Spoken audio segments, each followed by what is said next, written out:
December, preparations are in full swing at the Azad Maidan in Mumbai for the swearing-in ceremony of the new Mahayuti government scheduled for 5th of December, which is day after tomorrow. Prime Minister Narendra Modi is expected to attend the event along with other leaders from the centre, and even as Mahayuti leaders are to meet at the Chief Minister's residence to discuss oath-taking and cabinet formation, tussle for berths has now begun. NCP leader Chhagal Bhujbal has made it clear that his party is number 2 in the alliance after the BJP. He pointed that the NCP has a better strike rate than the Shiv Sena. की अजितदादांच्या बरोबर आमच्या आमदारांची जी बैठक झाली त्याच्यामध्ये ज्या वेळेला हिशोब केला गेला त्यावेळेला ठीक आहे, शिंदे गटाने जास्त जागा मिळायला लढवायला त्यांचे जास्त निवडून आले. आमच्या गटाला त्यामानाने फार कमी जागा मिळाल्या, त्यामुळे आमचे निवडून आले.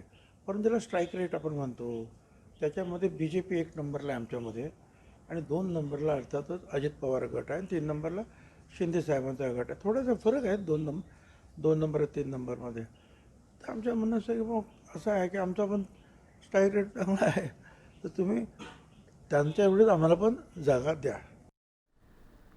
Meanwhile, Eknath Shinde was earlier in the day rushed to Jupiter Hospital in Thane as his health condition showed no signs of improvement. The caretaker chief minister had travelled to his native village in Satara district last Friday amid rumours about his dissatisfaction with the current government's progress.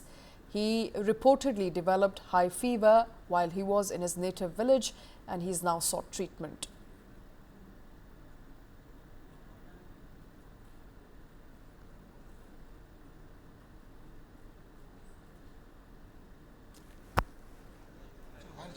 All right, that's the latest as far as the government formation, the Mahayuti government formation in Maharashtra is concerned. My colleague Rajiv Singh joining us live. Rajiv, it does look like at this point in time that there are internal disputes arising as to who is going to get what cabinet in the Mahayuti government.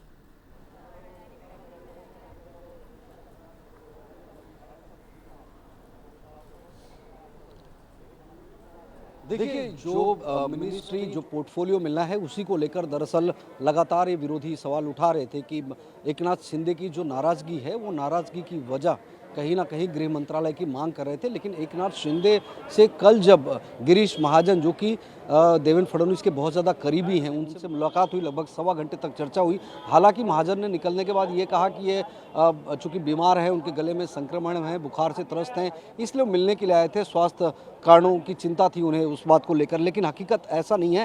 राजनीति में कोई भी मुलाकात, कोई भी picture जब आती है तो यूँ ही नहीं होता, उसके पीछे कोई वजह होती है. और वजह जो आई उसके बाद में एक पिक्चर धीरे धीरे क्लियर हुआ. एकनाथ शिंदे जो हैं उसके बाद उनके खेमे से इस तरह की खबर आई कि एकनाथ शिंदे जो हैं, चूँकि ये मुलाकात कल हुई थी तो आज वो वर्षा बंगले पर आएंगे और उसके बाद अपना जो डेली का कामकाज है वो शुरू करेंगे. क्योंकि जो डेडलॉक था शुक्रवार से, जब से वो अपने सतारा जिले में दरेगांव अपने गए थे, तब से एक डेडलॉक सा बन गया था. कोई बैठक नहीं हो रही थी महायुति की, आपस में कोई कोऑर्डिनेशन नहीं दिख रहा था, विपक्ष लगातार सवाल उठा रहा था. लेकिन ये डेडलॉक जो है कल रात को खत्म हुआ. उसके बाद में शिंदे जो हैं, आज सुबह जिस तरह से एक तस्वीर आई कि वो आपस में उनकी तबीयत खराब है और दोपहर होते होते एकनाथ शिंदे जुपिटर अस्पताल पहुंच गए. तो एक बार फिर से ये हवा उड़ी, यह कह सकते हैं कि ये खबर सामने है कि शायद बहुत ज़्यादा तबीयत खराब है. हालांकि जब उनका डेंगू और मलेरिया का चेकअप किया गया तो वो रिपोर्ट निगेटिव आई, लेकिन लगातार उन्हें बुखार आ रहा है, गले में संक्रमण है, इस बात को इनकार नहीं किया जा सकता.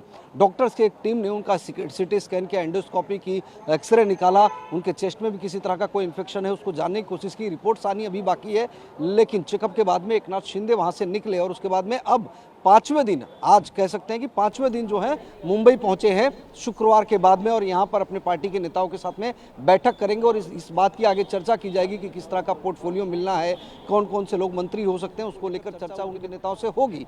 लेकिन कहीं ना कहीं खींचतान जरूर थी. इस बात को लेकर जिद पर अड़े थे एकनाथ शिंदे को उन्हें गृह मंत्रालय मिलना चाहिए. लेकिन जो देवेंद्र फडणवीस हैं उसके पहले भी जब वो मुख्यमंत्री थे तभी भी उनके पास गृह मंत्रालय था. जब वो मुख्यमंत्री रहे एकनाथ शिंदे, जब सीएम थे तभी भी गृह मंत्रालय उनके पास था। तो देवेंद्र फडणवीस या बीजेपी गृह मंत्रालय को किसी भी कीमत पर एकनाथ शिंदे को देने को तैयार नहीं थी। जो जानकारी है उसके मुताबिक 2 हैवीवेट मंत्रालय जो है एकनाथ शिंदे को ऑफर किया गया है, अर्बन डेवलपमेंट और पीडब्ल्यूडी, ये दोनों ही मंत्रालय एकनाथ शिंदे के पास में रहेंगे। इसके अलावा कुछ और रेवेन्यू जैसे कुछ और महत्वपूर्ण मंत्रालय दिए जाएंगे। लेकिन एकनाथ शिंदे की बीमारी और लगातार 5 दिन तक एक डेडलॉक बना रहना, किसी के संपर्क में नहीं आना, कहीं ना कहीं जो है एक चर्चा का विषय जरूर बना कि क्या एकनाथ शिंदे का जो खेमा है वो नाराज है। हालांकि नेता लगातार कोऑर्डिनेशन की बात करते रहे। इस दरमियान 2 बार प्रेस कॉन्फ्रेंस भी किया। एकनाथ शिंदे ने अपनी बातें रखी कि महायुति के साथ में है, लेकिन युति के साथ में होना लेकिन समन्वय न स्थापित हो पाना यह दिखा रहा था कि कहीं ना कहीं कुछ चीजों को लेकर मनभेद जरूर है, मतभेद भले ना हो। All right, that of course is the latest as far as Mahayuti is concerned. Rajiv, thank you very much for all those details. It does appear like factions of Mahayuti are unhappy with each other as far as the cabinet berths, who's going to get what is concerned. But remember that oath-taking ceremony of the new Maharashtra cabinet will take place on 5th of December.